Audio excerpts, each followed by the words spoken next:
Hello, my name is Sridhar Rangayan. I'm the Festival Director of KASHISH Mumbai International Queer Film Festival, which is having its 12th edition of the festival right now. Today, we are discussing the film Ahead of the Curve, the brilliant documentary film made by Jen RAININ and RIVKAH BETH MEDOW. Both of the directors are here with us today. And so is Franco Stevens, the star of the film Ahead of the Curve. There wasn't a glossy magazine for lesbians anywhere. She decided, I'm gonna make one. That's total rock and roll.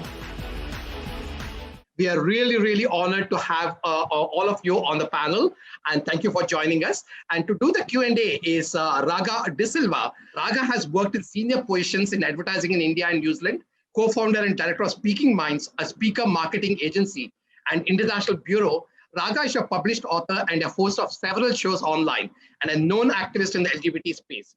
RAGA and her gorgeous Kiwi partner of 14 years, Nicola, have brought up the twins together and divide that time between London, Mumbai, and New Zealand. So over to you, RAGA, for taking them through the paces of the film and whatever questions you have. Thank you for hosting it. So lovely, so lovely. I mean, I feel an absolute, privilege to be here with all three of you, Franco, Jen, and RIVKAH. Thank you very much for being here. Now, I just thought I'd start with something because you have no idea about me. And I said, because to set the context, right? And I always said I was born in India, but I grew up in New Zealand at the age of 34. And I'll tell you why. During my growing up days in India, we had no understanding of the word gay, lesbian. The only word we'd heard was homosexuals, and that was for men. And there was a third gender you must know in India called hijras.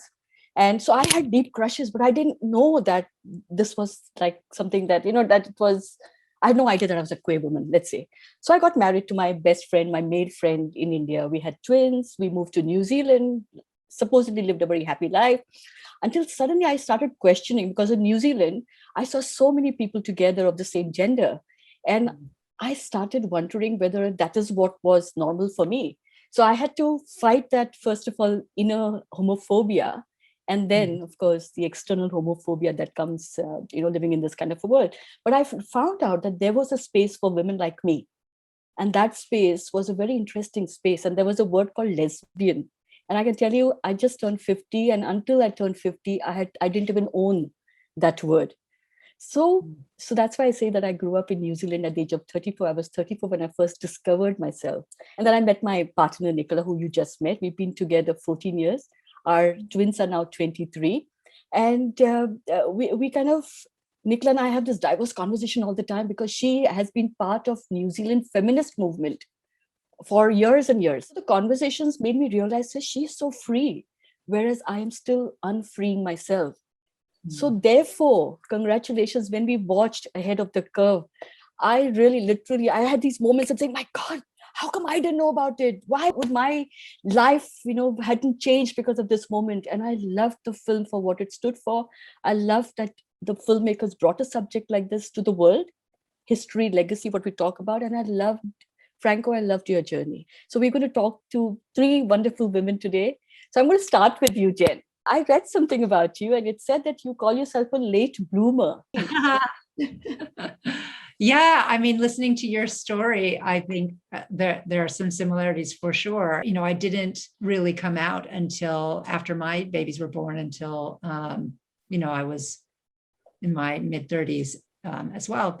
And I mean, I remember finding out, meeting Franco and finding out about this magazine and thinking, if I had found this publication earlier, it really, I do believe it would have changed the course of my life. I do believe that, because it would have given me the opportunity to connect with community that I'd been looking for a very long time, really since I was 14 and realized that I was different, that I was queer, but it wasn't an option for me. So then you were in the US and you still didn't have, and you knew who you were, right? Although you had not accepted it or not come out, as they say, but you still didn't have access to the magazine. I kept trying to come out.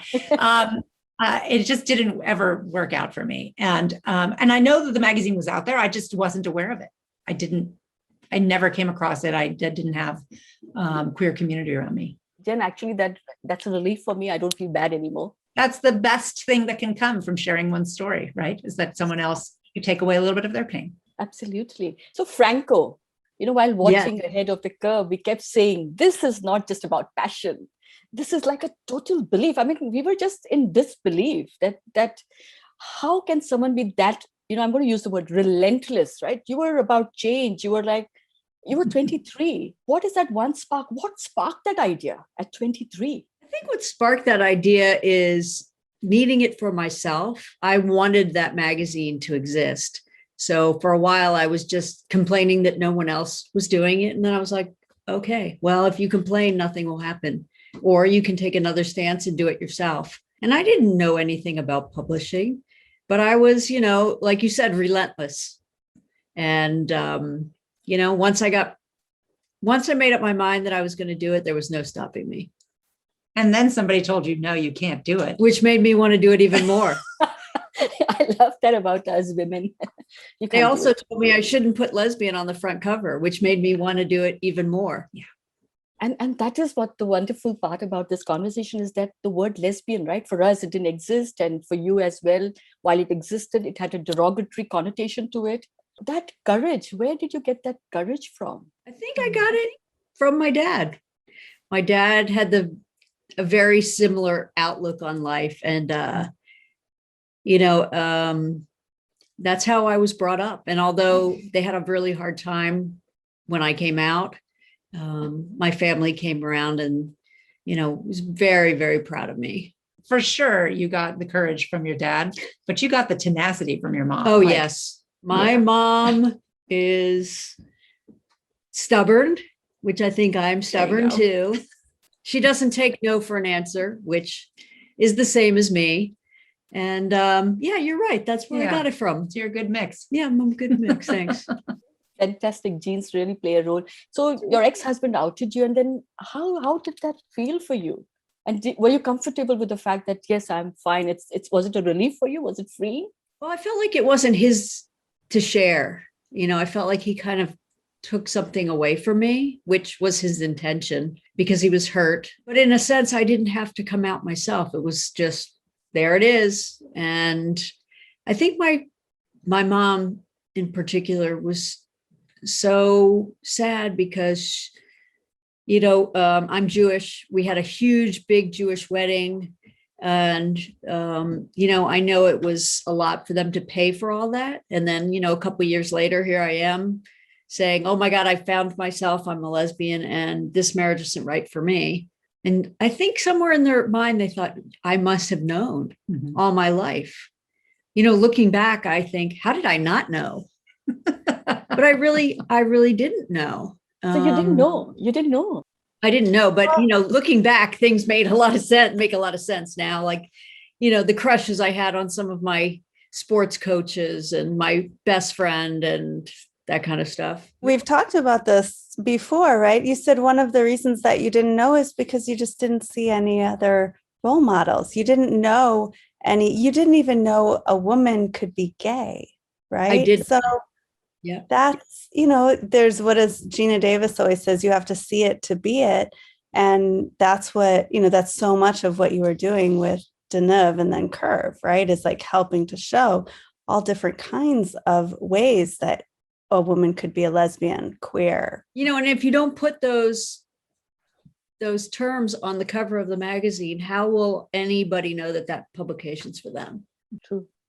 Yeah. But, I think this is common amongst all four of us, that we actually didn't know what we didn't know, and therefore chose or lived a life which we felt was normal in the heteronormative world, right?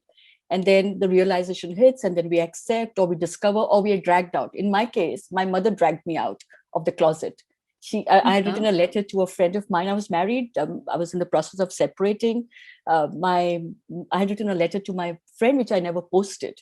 And of course, mothers, and I don't know how your mother is. My mother was very special. She found every secret of mine, which, would keep carefully hidden. She would find it.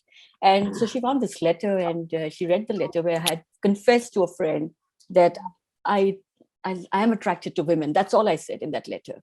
And that I was separating from my husband. And my mother actually held a knife to my chest when I was putting my kids to bed, that she'd rather, because from India, right? We were in New Zealand, but in India, it's considered shame.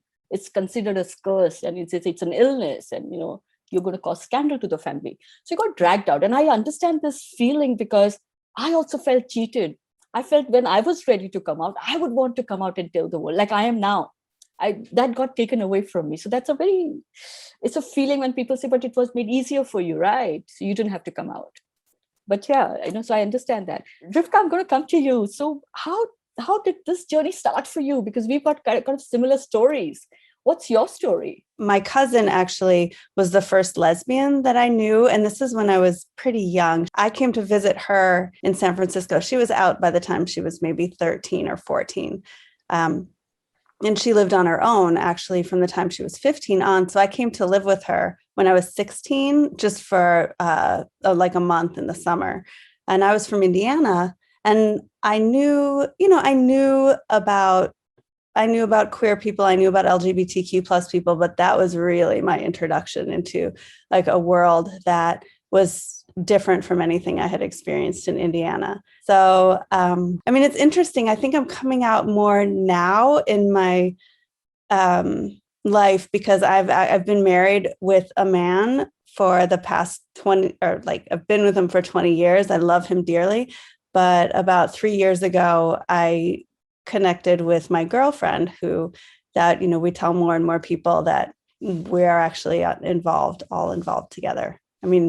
She's not involved with him, but so it feels more like coming out now because I guess earlier in my life, there wasn't, my family was pretty open to however people wanted to present. So when you and Jen partnered to make this film, what was your intent? So Jen had been working on the film for about a long time before I'd come on board, really intensely for about a year before I came in. And then when I got to be involved, when I was invited in, I feel like we hit the ground running. And then it was a historical film, really just focusing on the early Deneuve years.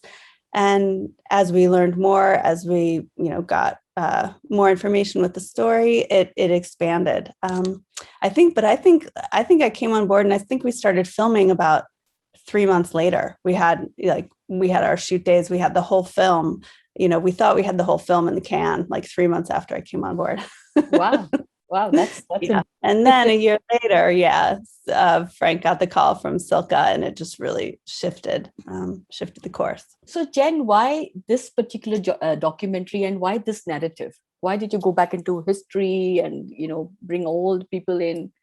Why wasn't it just made like a biography or a biopic? As this extraordinary, exquisite woman next to me would give me little pieces of her story that I didn't know ahead of time. Things like used to have to go to loan sharks to make payroll, or that time I got sued by Catherine Deneuve, or the kicker for me was how she got the money to start the magazine in the first place by cashing out 12 credit cards in one day and going to the horse track. I thought, God, this is an amazing story. I should write a screenplay. This should be a fiction film. So I started to research for the screenplay that I was writing and realized how little source material there was, how poorly queer women's history has been documented. And it dawned on me that there really was an imperative for me to tell this as a nonfiction history, so that we really could capture, that period of time in our lives, and make sure that it's known moving forward. And it really was intended to just be a historical piece. Franco and I talked about it, and we agreed it would, the bulk of the film would be from about the time that she was outed until the name of the magazine changed after the lawsuit. And that's what I set out to do. And I wanted to do it as best I could and tie it to what's happening today as best I could. And then things shifted when we got that fateful call from Silka. And it became really clear that there was an elegant way for us to connect what Franco did in the 90s and 2000s with what is happening today. When you started the magazine, like you're a one woman at the time army in a way, and then you get all somehow you have charmed. Still a one woman army. See, I learned So, and then you have somehow charmed so many women to join you. And then suddenly it became a huge movement. And that is again something that the documentary fascinated me about the documentary, how you brought so many people together. So how does that make you feel? Was that your intent at any point anyway, or it just happened organically? It just happened organically. It's like, I think it wasn't me that really brought them together. It was the mission. We were also behind the mission of the magazine. And when we needed the right editor came along, and when we needed the right graphic designer came along, and whatever we needed seemed to materialize. That's why I think it was just meant to be. For sure, it was the right idea at the right time, but it was also the right person. I mean, Franco, if you've seen the film, you know, Yes. this is an extremely magnetic, charismatic human being. See, I just think of myself as shy and awkward. RIVKAH, coming back to you. So did you you just bought into the idea very quickly and then you created this? Did you expect it to get the response that it has been getting? We knew that we had a really phenomenal built-in audience. All of the women, you filming was so much fun to go around the country, really, because everyone we met told us their curve story. And they're really personal, really meaningful. People were just so thrilled that we were making this film. People feel close with Franco, whether they've met her or not. They feel seen. I think that's what's so powerful. And so while I'm delighted that we've been able to bring this film to so many festivals, we've been able to bring it out into the world, and Stars picked it up, and we're at KASHISH. This is amazing. I guess I want to say we saw a map of where Curve magazine, all of the subscribers were, and they were all over the world. Certainly in India, in Kazakhstan, right? So I would just, you never know what is going to happen when you make a film, but when you have, I think, the right people and the right story, you really hope that it will catch. So the outreach, the reach was extensive. Is it outside of the US as well? Like you said, even in India? Yeah. Oh, yeah. So Franco, how did you manage that? So people could subscribe from India or other parts of the world, and then they would be sent the magazine? Absolutely. Yeah. I didn't know. I don't know how they heard about it, because when we first started, there was no internet. I mean, word of mouth is powerful, Sure. and when you have something that validates who you are, one friend will tell another friend, and next thing you know, it's across the world. I wish I got to visit as many places as Curve did. How amazing. So have you been to India? I have never been to India. Are you inviting us? Sridhar, we should definitely look at this opportunity at some point in the future. How amazing. Because we'll come. For India, for Indians and women like me, our first, lesbian film, so to say, was a film called Fire by Deepa Mehta. Have you watched it? Oh, Fire. of course. It was 1996, just around the time when I got married. And I remember when people would come and tell me, say, have you watched Fire? I would say, no. So we just completely denied that we'd watched Fire, because we didn't want to be associated to women. It was that bad. After I went to New Zealand, all the women that I hung out with would love me because of the movie Fire. Then I owned it. I said, yeah, I watched it. But that's the power of cinema, right? And that's what you all have done as well. You brought that kind of, uniqueness, or the bonding, saying that it's okay to be who you are. So the magazine changed from its print form. And at some point, I remember in the documentary, you discussing what to do next, what next, and the new generation way of thinking is quite different, right? It's digital. So what next? So what is the future you think of a magazine like Curve? Jen and I started the Curve Foundation, which is a charitable philanthropic foundation to continue the message of Curve. We have 2 projects that are starting out. You want to talk about them? Sure. The first 2 projects, one is a partnership with NLGJA, which is the Association of Queer Journalists. And it's the Curve Award for Emerging Journalists. So looking to create a cohort of early career journalists who are interested in telling queer women's stories. And the second, which I'm super excited about, is creating a permanent, accessible, searchable archive from the 30 years of articles that are found in the pages of Deneuve and Curve. These magazines have not all been digitized and are not all easily searchable still. And so, in this digital age, it's almost as if they never happened if you can't find it online. must not have been there, right? So we're fixing that. So if you go to thecurvefoundation.org, you'll be able to see the expanding archive there. And that's really exciting to me because it shows the arc of our community, like what it was like to be, you know, a lesbian back in 1990, and how we fought for our rights, how our visibility changed, how women presented themselves. We always really made an effort to show a diverse set of women, and you know, validate that you can dress and love whoever you want. And Franco, you know, what do you think of the emerging queer culture, the younger generation? What do you think? Wow, that is a really interesting question. I think that they're unapologetic, that they're like, this is who I am. You know, we have girls coming out at, you know, age 6, age 7, 8, transgender kids living their full experience from the time they were little kids and not having to grow up in bodies that, you know, they don't feel like they fit into.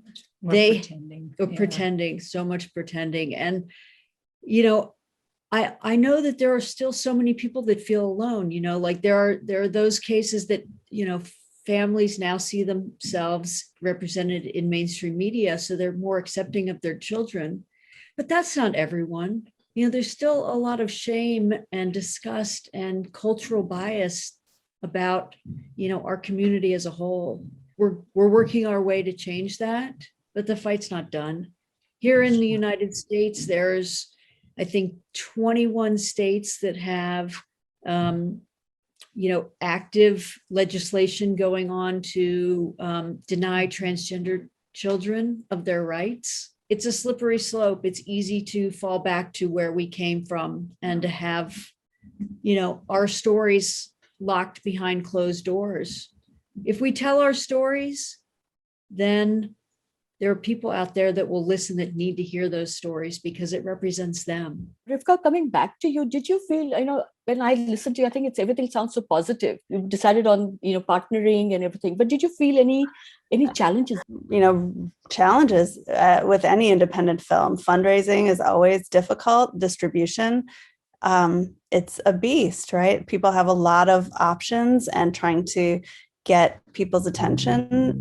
Pandemic, you know, there's so many challenges. So I don't mean to be, you know, all optimistic and just sugarcoat. It's taken a lot of time and energy and a lot of people. We had an incredible crew. We had, I think this film was made by almost entirely by women and non-binary people, at least in the US. And I think this is true. I know it's true in some other countries too. A lot of women aren't involved in the film industry, especially in certain departments like grip and electric, or, you know, to get into the nitty-gritty camera department.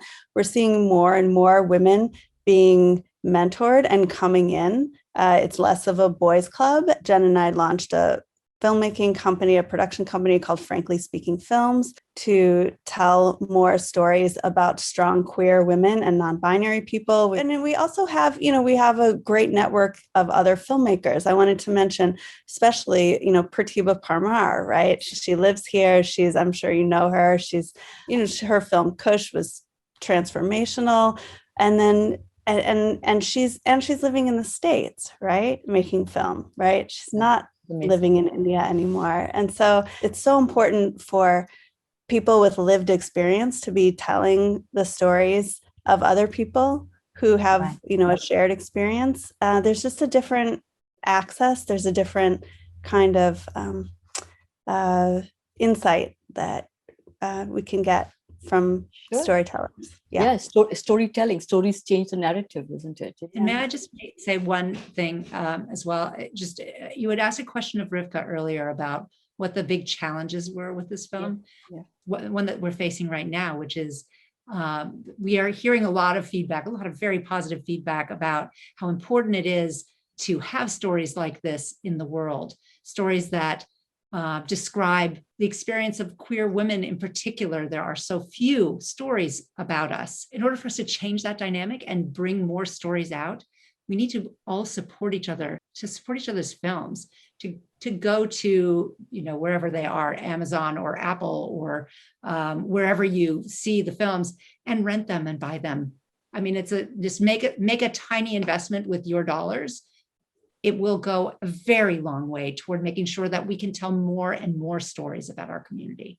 Jen, is there a chasm between the gay, lesbian, and transgender community within? There is in some places, for sure. I mean, we talk about it a little bit in the film. There's a phenomenon called trans exclusionary lesbian feminists, radical feminists, who are largely, it's a very small, but very vocal, unfortunately, group within the lesbian community. It's been very frustrating for us that that is an issue. It seems to have died back a bit. I mean, I know it still exists, but it's not getting all that much attention anymore. And I think there's an enormous amount of energy around being as inclusive as possible within community. Sure.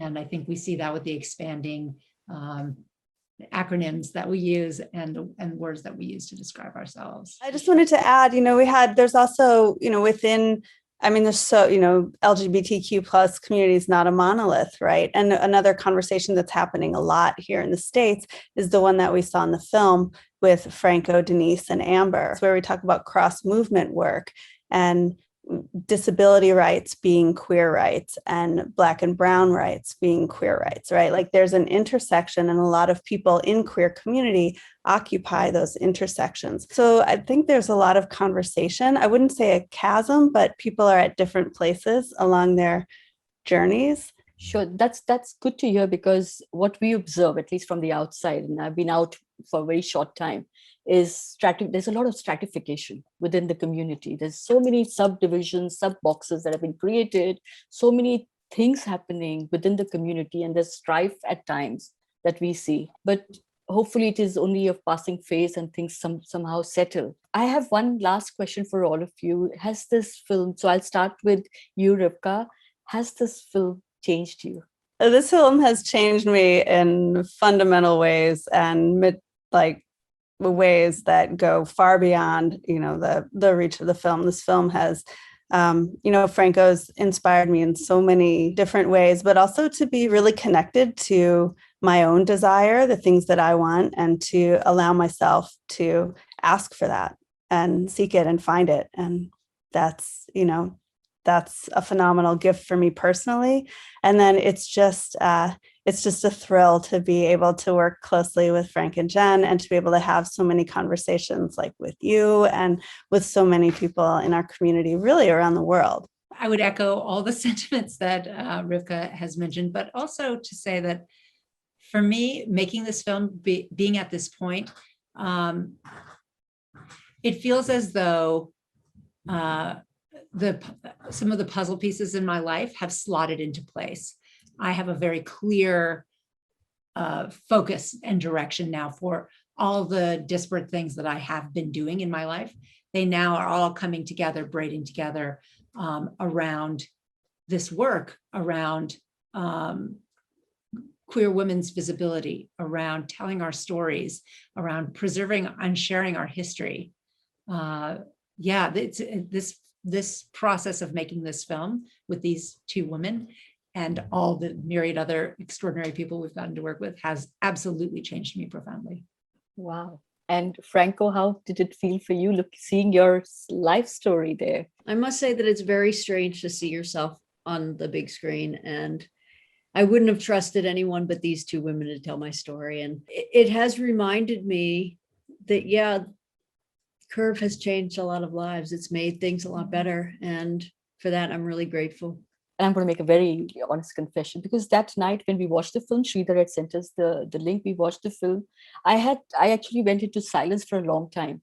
And I've been doing these talks and talking about this space for the last 1.5 years, since my book came out and since the media caught, like, what is this 50-year-old woman, by 50 and out? What's your problem? Why can't you just sit at home and have a glass of wine and relax?